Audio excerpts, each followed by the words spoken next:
Hello, everyone. Thank you for joining us for another episode of SEO Fight Club.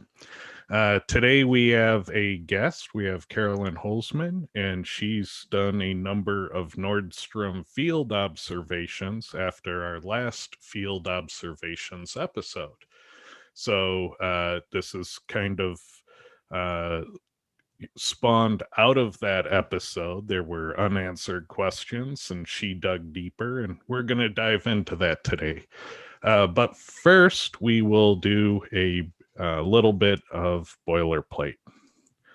So, Clint, what's new on SEO this week? Episode 280, we looked at how to use all those content optimization tools that everyone's got. Cora, Pop, Surfer, Phrase, Market Muse, and the list goes on and on. And combine the topical relevance words that they're giving you with your schema to make better sense of your page for machine learning and AI. So it's a short and sweet 30-minute show, but it's pretty good. I enjoyed it. But I Nice. didn't. Now, you're pretty good about bringing concepts like that down to earth. How much of an SEO PhD do people need to really take what you talk about and run with it? None really. If you got Surfer or Pop, you optimize in there, and then you go to topical relevance, and it matches pretty closely with the entities list from those other tools. So you don't have to do much editing. You can drop it in just like it is out of topical relevance. So Joe's done a really good job with that tool. You can Nice. obviously go get in the weeds and get really exact if you want to, but who's got time for that? So Yeah, exactly. Well, very cool. If you're looking for Clint's show, just go to YouTube, search it by name, SEO This Week. Remember to subscribe. We don't make big bucks doing SEO content on YouTube, so we really need your support to make it worth doing. So please do subscribe. There's also the SEO video show, which is an interview show. So if you want to learn about all the personalities in SEO, check out Dre DeVera's show. What's amazing about it is his production quality. He puts a ton of effort into making his show the highest quality. So if you're into SEO interviews, check it out. SEO video show. Just go to YouTube, search it by name. Now, Carolyn, you have a podcast called Confessions of an SEO. Tell us a bit about that. Sure. Well, it is what it sounds. And I kind of say it's like love letters to SEOs and the businesses that they serve. So I'm super, I'm on the SEO side, but I'm trying to provide also agnostic information and evidence for business owners. Nice. So yeah, the other week I started talking about your podcast, and I really didn't know how to do the elevator pitch for it. And so I'm glad you're here today to tell everyone. So if you want to search for it by name in Google, that's one of the easiest ways to find it. You just search for Confessions of an SEO in Google, and it'll be like the top result, right, Carolyn? I think it was the top 4 last time I checked. Excellent. That's what we like to see. Otherwise, I also created a bit.ly URL that takes you there. So bit.ly/SEO confessions. And so IMG, we have the SEO test review coming up. That's the IMG contest where we review everyone's SEO tests and we see who had the coolest test with the most groundbreaking information, and they win prize money. So that's always fun, and it means that our test catalog has more new entries in it shortly after that. And then on Tuesday, there's an Ask Ted Anything event at IMG. So if you're in IMG and you have questions or you have topics you want to discuss, or you're just trying to learn about some aspect of SEO, just come with your questions and topics, and Those are usually a lot of fun. We usually have, somewhere between 12 and 16 people there, and you're welcome to be a lurker. So our topic, it's going back to those Nordstrom field observations. So Carolyn, tell us about the work you've done. Sure. Well, we can't talk about SEO without talking about yoga pants. But that's kind of where this whole thing got started. And I just started diving in to see why certain things were happening the way that they were, what the results were showing. Now, if you don't know the yoga pants reference, many moons ago, I mentioned that in my ecom days, my white whale keyword that I could never catch was yoga pants. And so I managed to get page one for, many tens of thousands of different keywords. But yoga pants was the one that I really wanted to win, but couldn't win. And so, take a look at it. It's a really hard keyword. So I don't feel bad that I couldn't win it. And it kind of changed, what I ask other SEOs to find out where their skill level is. I think in a way you can kind of learn a lot about an SEO by finding out what's the keyword they really want but could never win. And then you compare that to the keywords, the best keyword they ever got. Look at how far apart they are in difficulty, So I think there's a lot to learn from that, but yoga pants was my white whale. Captain Ahab. So tell us a bit about, where this started off. Sure. Well, we were looking at the ranking probabilities for that search term, which I know you've talked about that in previous shows.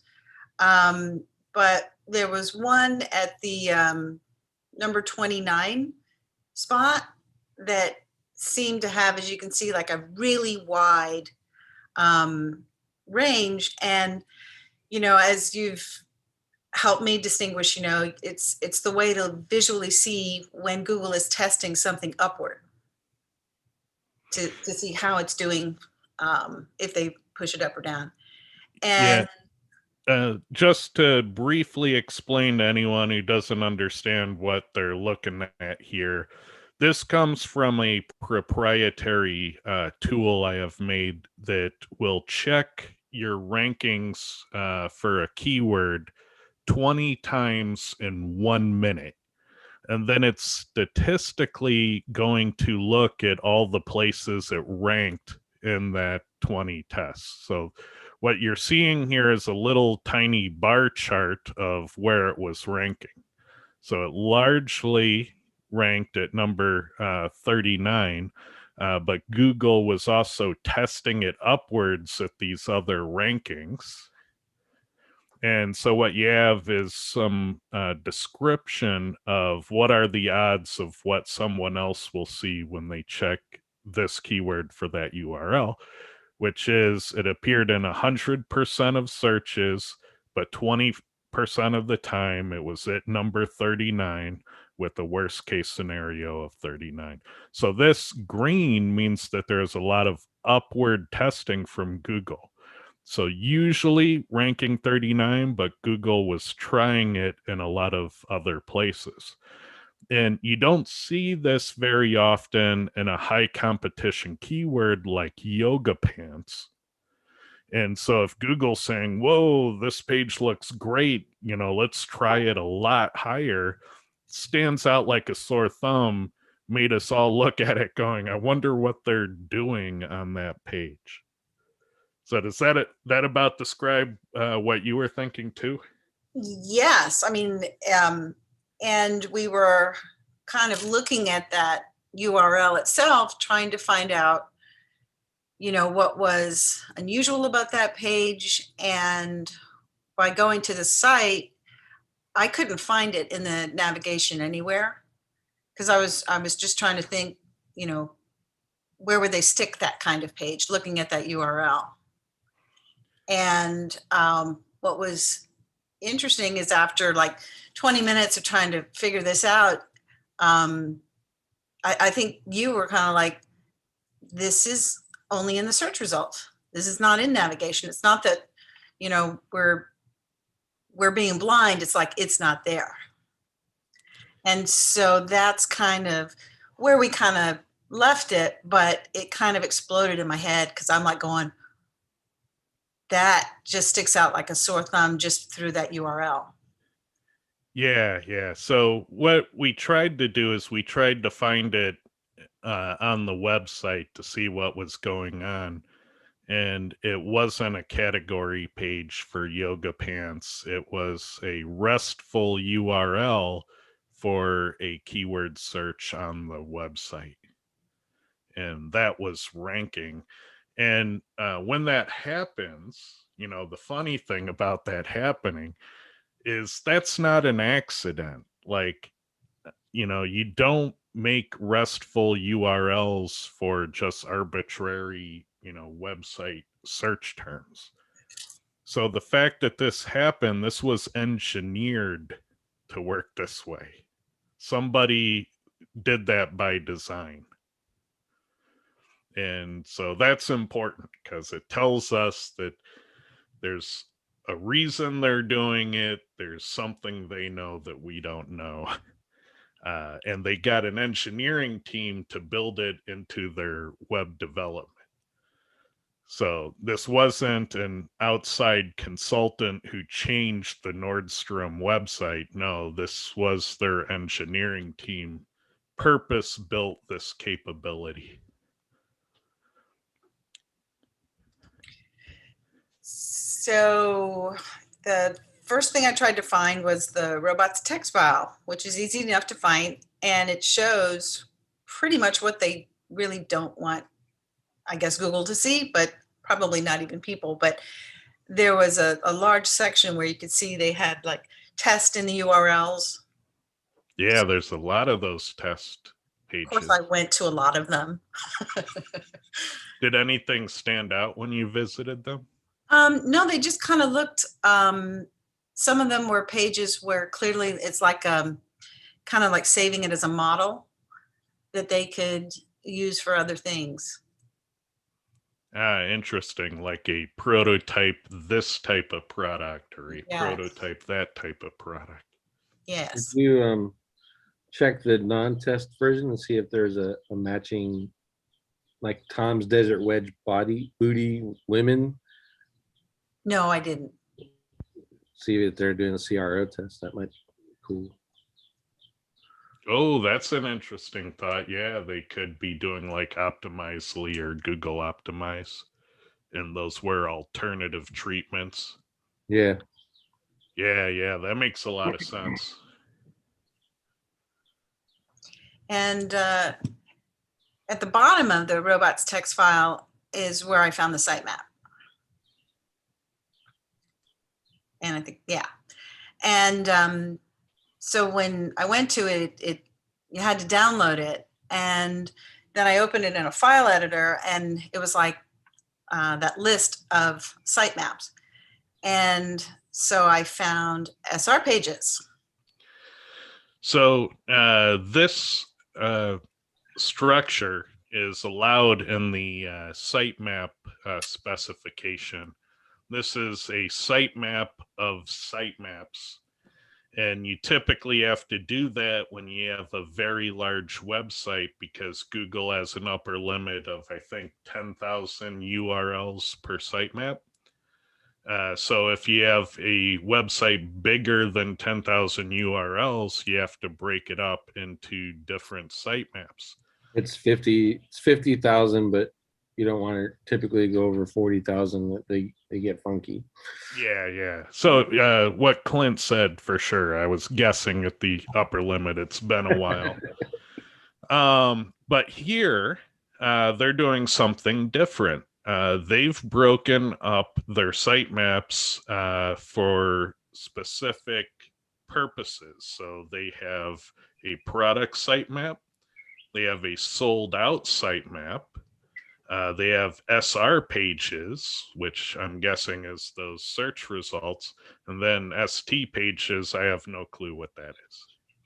I think those were stores, like store location pages. Oh, store locations. Okay, that makes sense.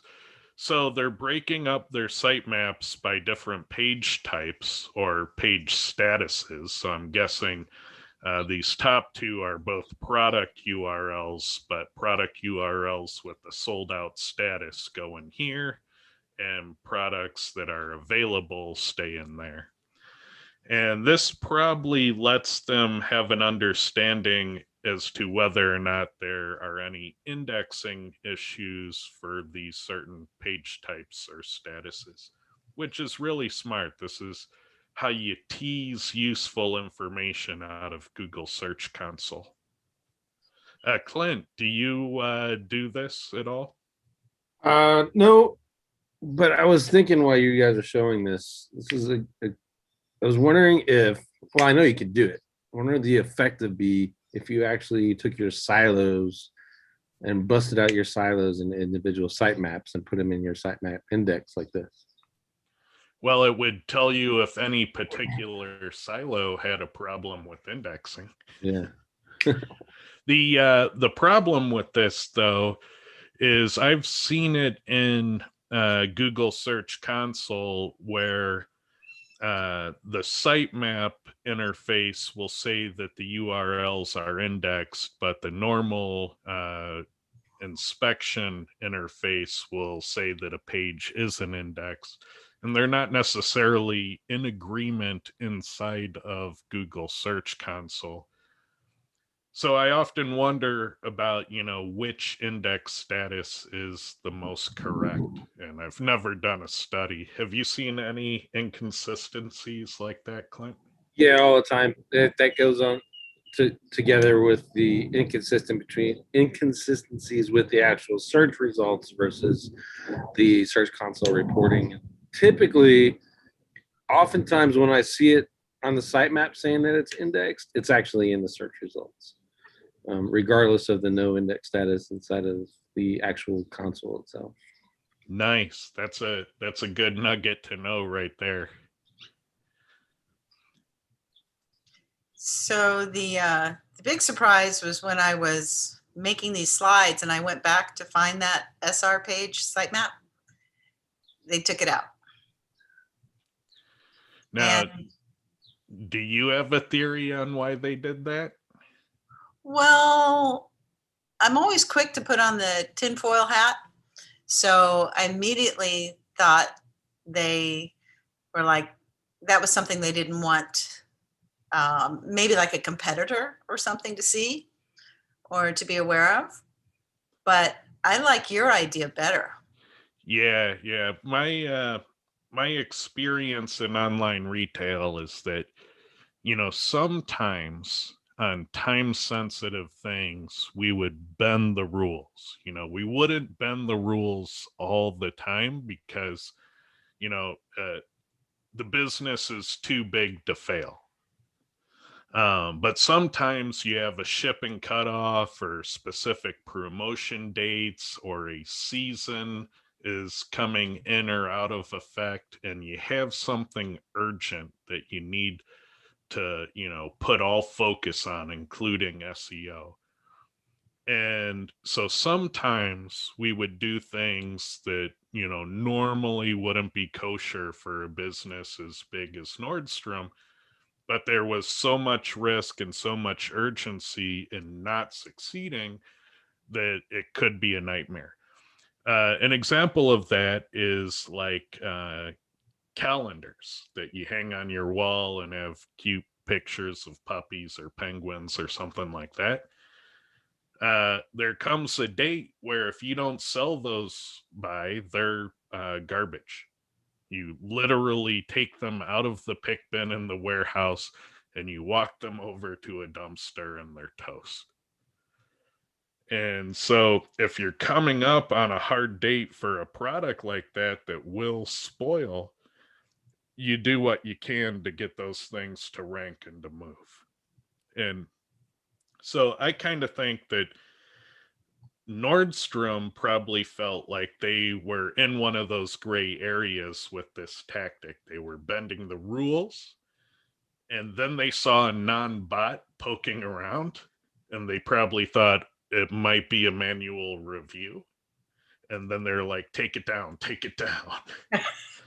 And the reason I think that it's not a competitor is that the punishment of a competitor stealing your idea is slow.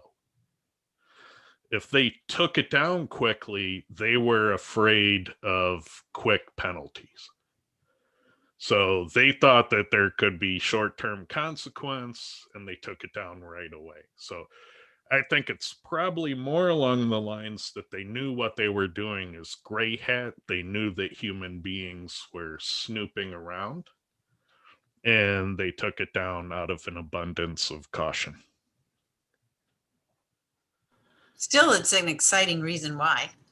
Yeah. I scared somebody. Let me ask a quick question. Do we happen to know on this particular site, and this may be covered later, whether they use a lot of scripts to generate their content on their normal pages?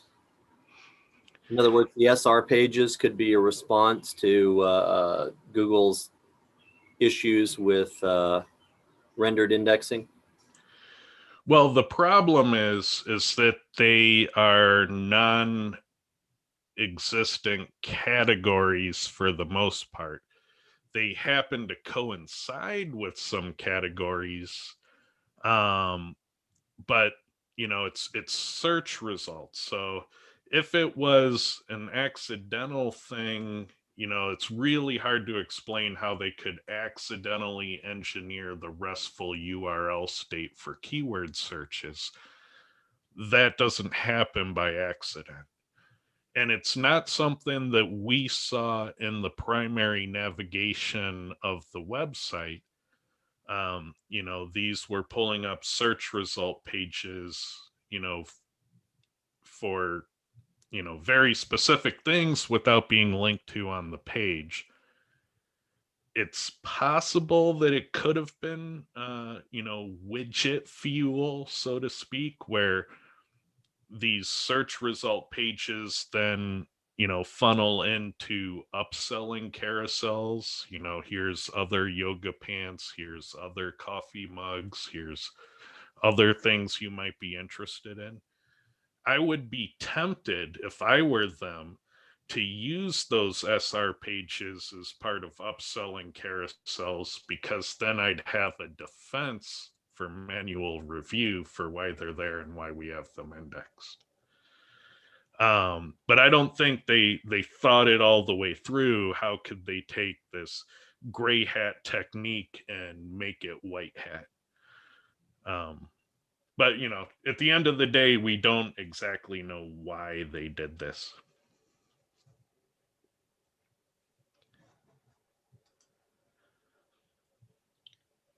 So tell us about this one. Yeah, so if you, of course, for a time I had the sitemap to find them, but then if you just do a site search, site operator with that URL and kind of wildcard it at the end, you can see pretty much everything they're doing with these pages. So I picked a couple out and I just started tracking them, kind of see, were they going up, were they going down? And, for the most part, some of them, win. I'm sure the return on camel coats is probably higher than blue clutch bags, but it's working for them. It's just a strategy that's working. So if you didn't catch what Carolyn said at the beginning there, Nordstrom took away the feeds in the sitemaps for all those SR URLs. So she used this site operator to bring them back so she could continue looking at them, which I think is awesome. It's like, oh, you took them away? no, you didn't. And he just kept going. So I love that. That was a great, adaptation to their move. And it's kind of funny how that happens. So they built this system. They saw a human being poking around it. They took it down right away. And then you use search operators to keep looking at it. If they were watching at that point, I bet you had them pretty nervous. If that was what was I happening. was going to a lot of pages, a lot of SR pages. Some that I picked ones that I thought might be, different enough, like a wide range. But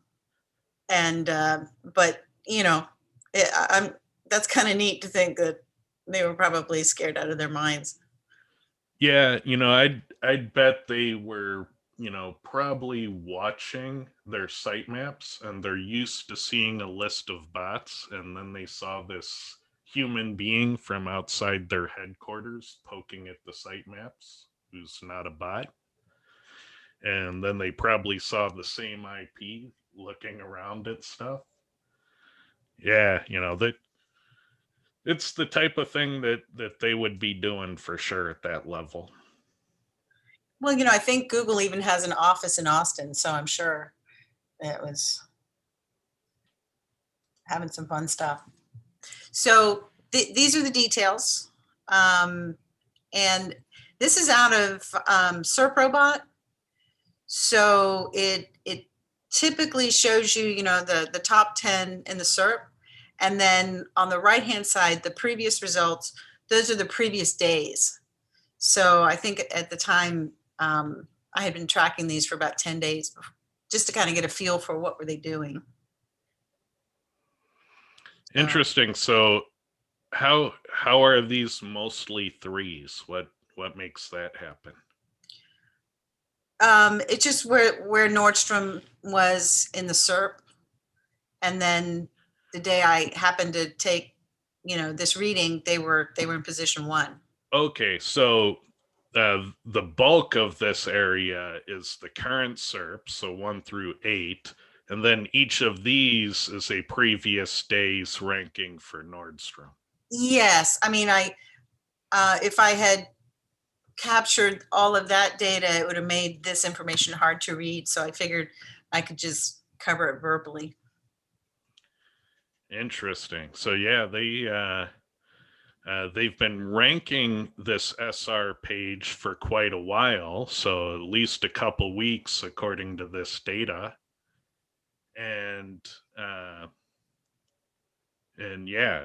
at best they had position number 1 for it. So, there's the reason they're doing it. If they surface keywords, search results as pages, they're getting number 1 for it. So why wouldn't they want to do that? This lets them get a lot more keywords than their navigation allows. I think Target might be taking, oh, you know what? I think I goofed that up. Sorry about that. What's that? That one is should have been the camel coat result. Oh, and it's But I think I've got clutch. the blue clutch twice. Sorry about that. Oh, no worries. That happens. So that's that So one. yeah, that's the same. And then drawstring. So yeah, they got number 1 on that one as well.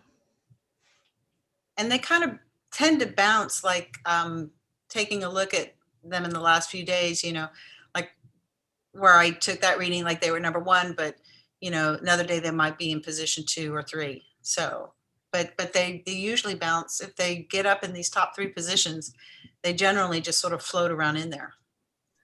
Is there a drawstrings shorts without the SR in the URL? Is there a page like that without that SR? I didn't compare it back to their categories. Usually they would have like for yoga pants, they had it under activewear and bar, Yeah, they had hundreds of categories, but thousands of search result pages. So there's no way that every search result had a category. There definitely was overlap. There was a yoga pants category and a yoga pants search result page. Did they look similar, or were they complete redesigns? They were different. The categories that were linked to from the nav were designed for human beings, and these things are just keyword search on their website. So if you go to their website and keyword search, you'll get the same thing that these URLs will pull. Okay. So I just pulled up search for Nordstrom drawstring shorts, and they have a mixture of SR pages and S pages. But the SRs are ranking at the top of that search. Is the products this almost the same? I haven't looked. Let me go peek. What I'm getting at is maybe they have the drawstring shorts page, right? Maybe that shows up, and then the SR page shows up. And can you look at the HTML and find what the changes that they're testing that got them these results in the code? Can you see the differences? Seemed to be a lot of, I mean, when I was looking at it, there's very little like straight HTML. Mm-hmm. A lot of it was, there were scripts. So you'd have to compare the DOM then, which would be harder. Yeah. Yeah. That's for a super nerd. Yep. So there, that one was yoga pants. So you don't see them in the top SERPs, but Yeah, because they're way down at 38 and 40. 40. All right. So just to answer that question from before, just so we all know, they had 3 pages ranked at the top that all had the drawstring, responded to the drawstring short search. One was drawstring shorts, one was drawstring short. Those two both had sort of that category look. And they had another drawstring shorts, the /S, which went to a single product on that page. Aha. Interesting.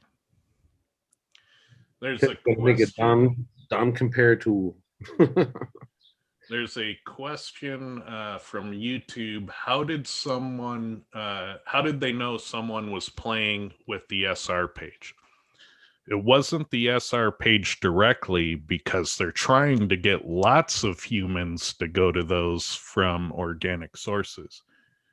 What they noticed was somebody went to the robots.txt, then they went to the sitemap of sitemaps, then they went to the sitemap for the SR pages, then they went to the SR page, and it wasn't a bot. It was a human being. And their hardware said, this past human and bot, analysis, and we deemed it to be a human being who went to these bot-only pages. And so they were probably watching that, and they were probably already worried about the gray hatness of what they're doing. And so that would be my theory, because I know when I was in online retail, when I went into gray hat on behalf of a, multi-million-dollar business, I was super nervous about it, and I watched it closely. And so if they were watching, it was the human being going to those bot locations who was located outside of the headquarters, according to the geolocation of the IP. They had a human trap for their bot-only pages.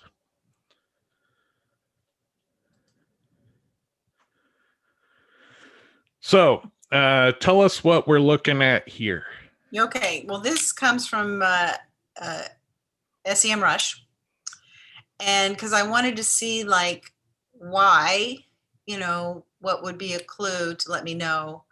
Like I ran some of them through Screaming Frog just to kind of see how many incoming links, internal, and pretty much there wasn't that much internal that I could determine. It doesn't mean that it couldn't show up in the code, but thing. Nice. Yeah. So anyway, I just wanted to see like from a backlinks kind of thing, what was happening. And then I always like to see like how many URLs does a keyword rank for? Yeah, when I saw this slide, I was like, that's it. That's what I've been talking about for years in terms of ecom SEO.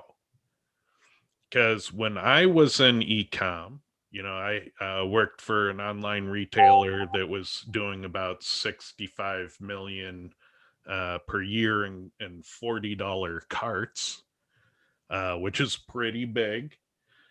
And I would tune our product pages to have 25 referring domains. And I've talked numerous times about the systems I built to automatically do that.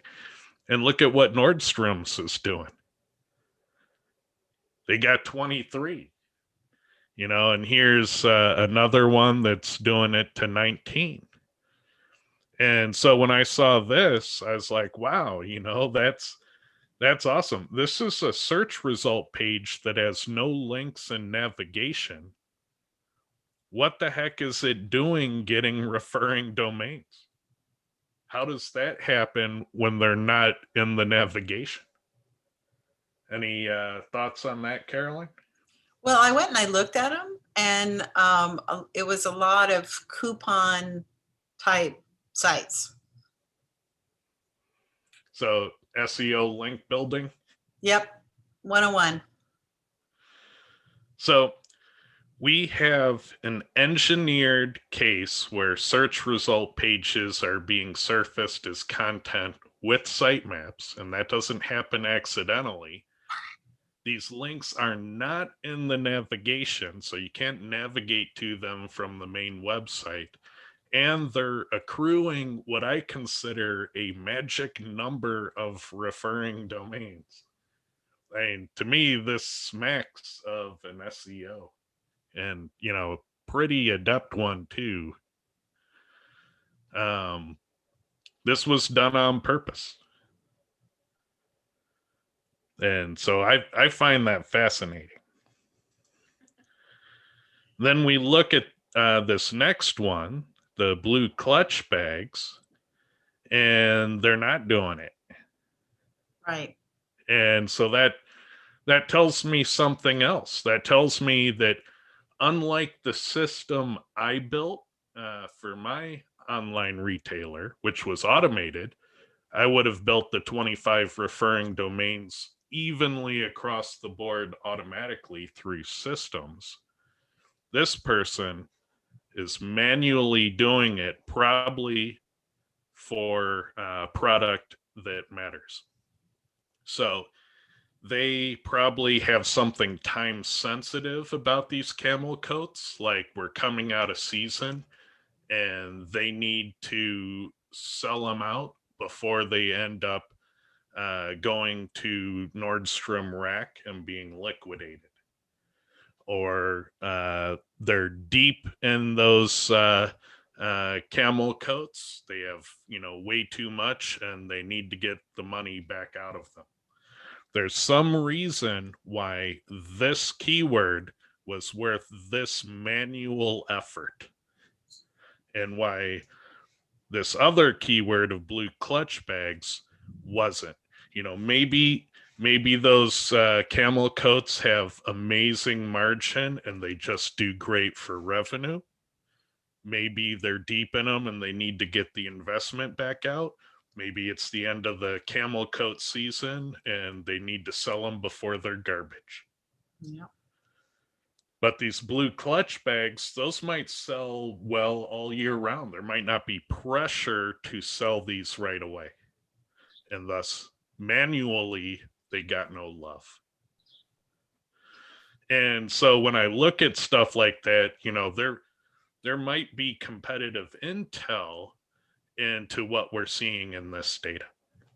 Or user interest, following what the users are searching for, keeping track of the numbers and promoting based on that. Yep. So there's there's some reason, because this is clearly a sign of manual effort. There is some reason why their SEO is doing manual effort on, some of them over other ones.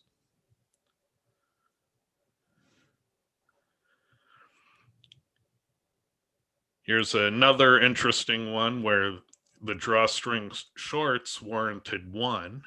A competitor, again, is getting towards that magic number I used to shoot for of 25. And check this out. This is why the magic number is important, because Amazon, more often than not, their product pages are always 0. And so I've been saying for years, if you want to compete with Amazon products, you usually need to just get 25 backlinks. And Target did it with 2. Now, these guys, they have a lot of authority to spend, so there is an off-page component to their game. But, being the little retailer in this club, I found that 25 in general was the magic number for competing with all of Amazon's goose eggs. That's why I did it. And that's probably why these guys are doing that. And, I look at this data, I look at what Nordstrom's is doing, and it makes me a little bit proud because my system was automated. I wasn't manually doing it. It just automatically happened. And I think that kind of makes, my system a bit more powerful than what they're doing here. Now, what they're doing here, though, might be a little bit safer. That's debatable. But at the end of the day, the reason they're playing this game is probably because of those zeros on Amazon. And so, yeah, to me, this is a walk down memory lane. This just puts me back in the pilot seat of ecom SEO and, why I made decisions that I made.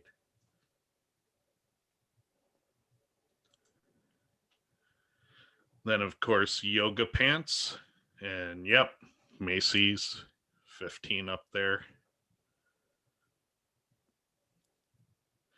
And Nordstrom's not being aggressive enough. That's why you got to go with the 25. So if you're listening, Nordstrom's, automate this part and get it to 25. That's what you need.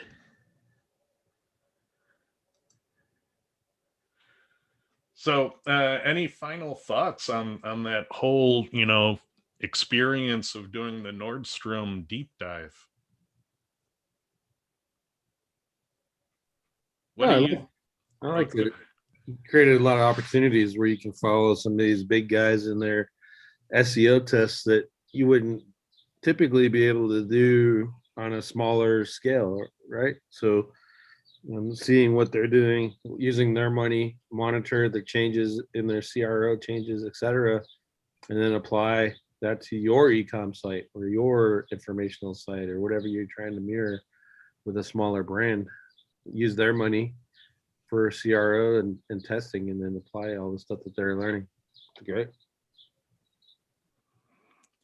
Yeah, exactly. What do you think, Kyle? We haven't heard from you yet. I'm just having PTSD because I worked for Nordstrom for Christmas break and I folded like 1,000 sweaters and put them into boxes. So about liquidating those sweaters. Yeah, like it was amazing how many sweaters I folded. Like I didn't see the sun for a couple weeks. I was in like a back closet area of Nordstrom folding sweaters. Was it like a warehouse or an actual department store? No, the actual store, but they wouldn't let me. They're like, "Oh no, you can't be on the floor. You're not customer facing."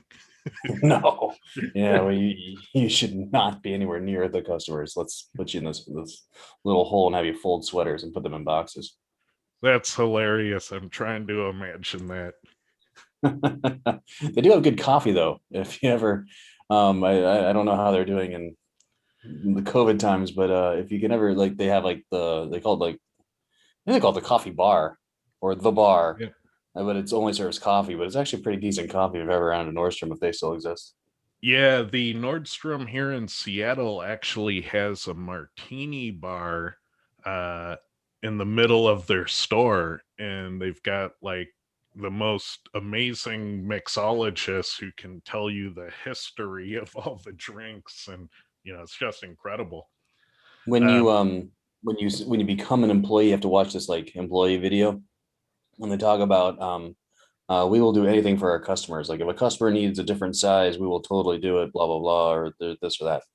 So I was actually on the floor. They did let me out once, and this customer comes in. He's like, "Hey," so he was a smaller dude, and he's like, "I need this in an extra small. Can you get that?" And I was like, "Obviously, I just saw the video. We can totally do that." And so I went to the manager and I was like, "Hey, this guy just needs a smaller size. We can order that in, right?" And he basically the response was, "F the customer." We're not doing that. We're not doing that. And I was like, "But I just saw the video. I just saw the video that said we do this road." And he's like, "No, we don't do that." It's pretty awesome. And then they put me back in the hole to fold more sweaters because I made the mistake of following the video. yeah, yeah, they want you to believe in the brand message up until it affects revenue. I think it probably depends on which store. Like the downtown Seattle store probably maintains a high bar of satisfaction, but the out in the suburbs, the Nordstrom rack store probably isn't going to be the same way. Well, you need a martini after trying to find parking in Seattle anyway, so that makes sense. Well, surprisingly, what I think that bar was for was all the spouses. Like, all these women want to go clothes shopping, and the husbands are like, I hate it. But here's this martini bar. I'll be at the bar. Not bad you know, idea. that's what it looked like. But it was an amazing experience. So if you see the Nordstrom in Seattle, that's, I think, the most interesting thing to see in a department store. I just want to Carolyn, point out that I contributed absolutely nothing to this conversation other than my experience of working at Nordstrom. well, I think it Classic. puts it all in context. I think the thing that I found interesting about this dive is that, Carolyn went looking for answers and she came up with as many questions as answers, which is, often the nature of a dive. We don't know fully why they're doing this, not even fully how they're doing this, but we know that it's working. So, additional tests or analysis might be warranted to figure it out because obviously they're on to something. And that's worth following up on. But I think, just the tenacity to go down and just keep diving and go, I wonder why they're doing that. It's pretty cool. Yeah, I think their strategy of using the search result pages, it looks like it's paying off. They're getting great rankings out of it. I think, if they really just want to throttle it up, they just got to automate those referring domains to 25, and then they're going to be on fire. I think this would make a good mini course for Carolyn to create for IMG. How to analyze big sites and their SEO changes. Oh, Clint. I like that idea. Well, I like giving Carolyn more work too. Let's do that. the funny thing is, I kind of do this all the time, and I always wonder, like, is anybody interested? Like Lee was saying, is like I go in with questions, but I keep generating more. So it's nice to know that even that part is helpful. So you may be on something. I do like. And sometimes you need multiple people's eyes on it because you stare at the data long enough and somebody else just pops in for 5 minutes and sees it a different way. Yeah. So it's good to share it. All right. Thanks, guys. Yeah, thank you. This was great. So that's all we have. So please remember to subscribe and we will see you next week. Thanks a lot,